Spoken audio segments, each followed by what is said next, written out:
بسم اللہ الرحمن الرحیم اللہ ولی الذین آمنوا یخرجهم من الظلمات إلى النور والذین کفروا أولیاؤهم الطاغوت يخرجونهم من النور إلى الظلمات أولئك أصحاب النار هم فيها خالدون. السلام علیکم ورحمۃ اللہ وبرکاتہ. الحمد للہ رب العالمین والصلاة والسلام علی سید الانبیاء والمرسلین وعلى آلہ واصحابہ اجمعین ومن تبعہم بإحسان الی یوم الدین. اما بعد. محترم حضرات، آج یہ ہمارا سنڈے کا ظہر بعد کا پروگرام امہات المومنین کی سیرت کے نام سے یہ دوسرا پروگرام ہے. پہلے درس میں آپ نے امہات المومنین کی فضیلت سنی، ان کا مقام سنا، اور اللہ کے رسول صلی اللہ علیہ وسلم کی سب سے پہلی بیوی حضرت خدیجہ رضی اللہ تعالی عنہا کی زندگی کے بارے میں آپ نے سماعت کیا. آج ہم اور آپ اللہ کے رسول صلی اللہ علیہ وسلم کے نکاح میں آنے والی دوسرے اور تیسرے نمبر کی بیوی حضرت سودا بنت زمعہ اور حضرت عائشہ بنت ابی بکر، ان دونوں کے بارے میں، ان کے حالات کے بارے میں آج ہم دیکھیں گے. تو آئیے شروع کرتے ہیں. حضرت سودا بنت زمعہ یہ بیوہ تھیں اور ان کا نکاح، پہلا نکاح ہوا تھا سکران بن عمرو کے ساتھ، اور یہ مسلمان ہو کر کے اپنے شوہر کے ساتھ حبشہ ہجرت کر کے گئی تھیں. سکران سے ان کو ایک بیٹا بھی ہوا تھا جس کا نام عبداللہ تھا. بعد میں ان کے شوہر کا سکران کا انتقال ہو گیا. آپ کے دو بھائی تھے. ایک بھائی کا نام تھا مالک بن زمعہ، یہ مسلمان ہو گئے تھے. دوسرے بھائی کا نام تھا عبد بن زمعہ، یہ مسلمان نہیں ہوئے تھے.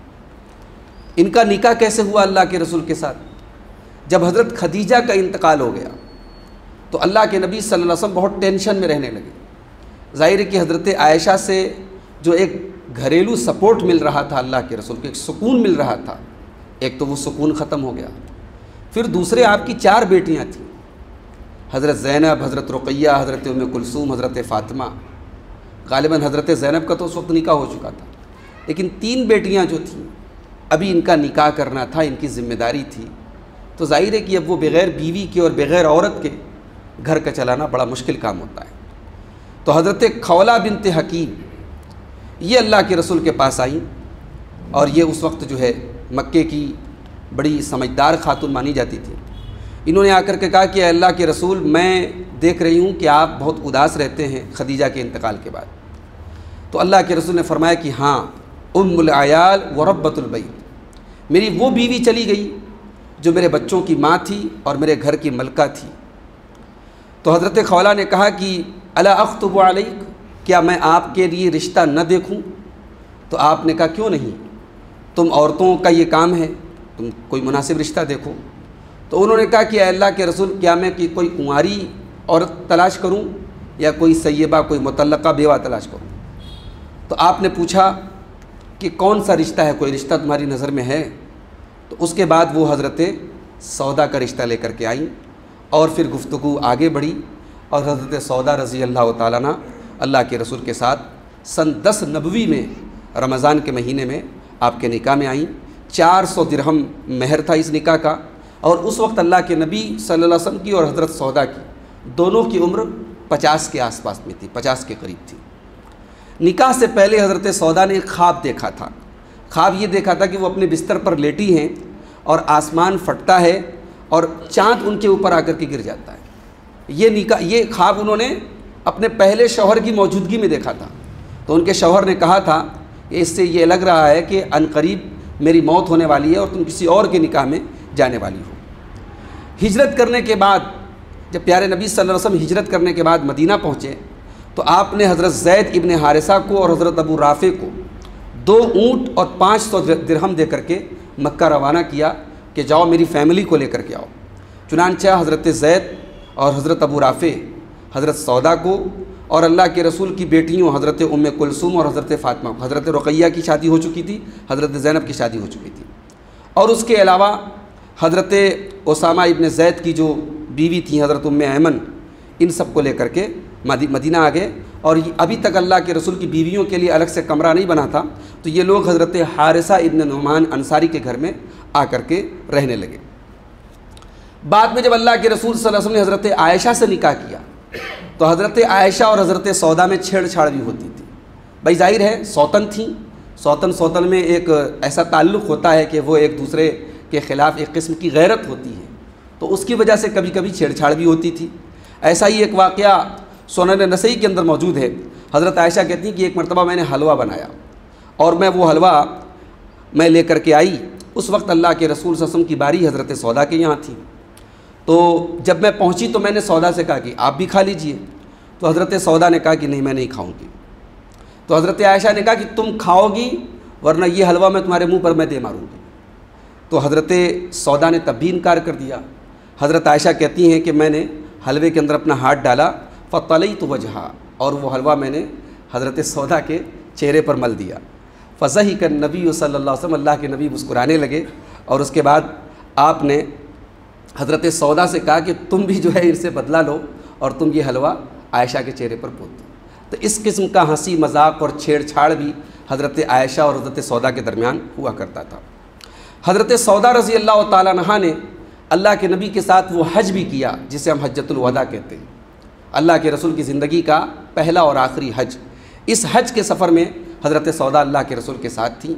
حضرت سودا کی ہائٹ زیادہ تھی اور وزن بھاری تھا، جسم بھاری تھا، تو چلنے میں ان کو بہت دشواری پیش آتی تھی۔ تو اللہ کے رسول صلی اللہ علیہ وسلم نے حج کے موقع پر جب آپ کو عرفات سے مزدلفہ جانا تھا تو آپ نے حضرت سودا کو رات میں ہی جانے کی اجازت دے دی تاکہ لوگوں کا رش ہونے کے پہلے، بھیڑ ہونے کے پہلے حضرت سودا وہاں پہنچ جائیں۔ اس حج کے سفر کے بعد حضرت سودا رضی اللہ تعالیٰ عنہ نے پھر کبھی اپنے گھر سے قدم نہیں نکالا۔ ان کا یہ ماننا تھا کہ اب میں نے حج کر لیا، عمرہ بھی کر لیا، اب میں اپنے گھر میں رہوں گی۔ ان کا یہ ماننا تھا کہ قرآن کی جو وہ آیت ہے وَقَرْنَ فِي بُيُوتِكُنَّ، اے نبی کی عورتوں تم اپنے گھروں کے اندر رہو، تو وہ اس آیت کا یہ مطلب سمجھتی تھیں کہ اب میں حج اور عمرہ کے لیے بھی گھر سے نہیں نکل سکتی، کر لیا زندگی میں ایک بار حج اور عمرہ کافی ہے۔ اس سفر کے بعد حضرت سودا نے پھر کبھی کوئی سفر نہیں کیا۔ حضرت سودا رضی اللہ تعالیٰ عنہ اپنے ہاتھوں سے کھال بناتی تھیں، جو اس زمانے میں جانوروں کی کھال کے ساتھ جو پروسیسنگ ہوتی تھی، جو کام ہوتا تھا وہ کام کرتی تھیں، اور اس سے جو آمدنی ہوتی تھی اسے اللہ کی راہ میں خرچ کرتی۔ ان کے خرچے کا جو پیسہ تھا وہ ظاہر ہے کہ ملتا تھا اللہ کے رسول کی تمام بیویوں کی طرح ان کو بھی ملتا تھا، مگر یہ الگ سے وہ کام کر کے اپنے اس پیسے کو اللہ کی راہ میں صدقہ کرتی تھی۔ اس سے یہ جذبہ ان کا پتہ لگتا ہے کہ اللہ کی راہ میں صدقہ اور خیرات کرنے کا کیسا جذبہ تھا ان کے اندر۔ حضرت سودا رضی اللہ تعالیٰ نے جب بہت بوڑھی ہو گئی تو ان کو یہ ڈر ہوا کہ اللہ کے رسول صلی اللہ علیہ وسلم مجھے کہیں طلاق نہ دے دیں، میں بہت بوڑھی ہو گئی ہوں۔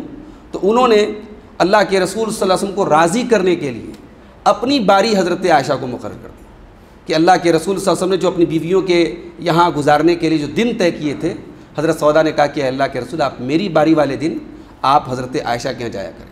وہ یہ چاہتی تھی کہ میں اللہ کے رسول کے نکاح میں مرتے دم تک رہوں تاکہ دنیا کے ساتھ ساتھ آخرت میں اللہ کے رسول کی بیوی رہوں اور مومنوں کی ماں رہوں۔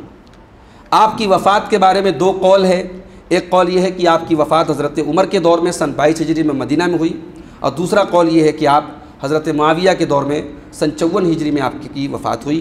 آپ سے تقریباً 5 حدیثیں مروی ہیں۔ تو یہ حضرت سودا ہے، ان کے بارے میں زیادہ حالات ہمیں نہیں ملتے، اس لیے میں نے مختصر آپ کے سامنے ان کے حالات بیان کیے۔ اب آئیے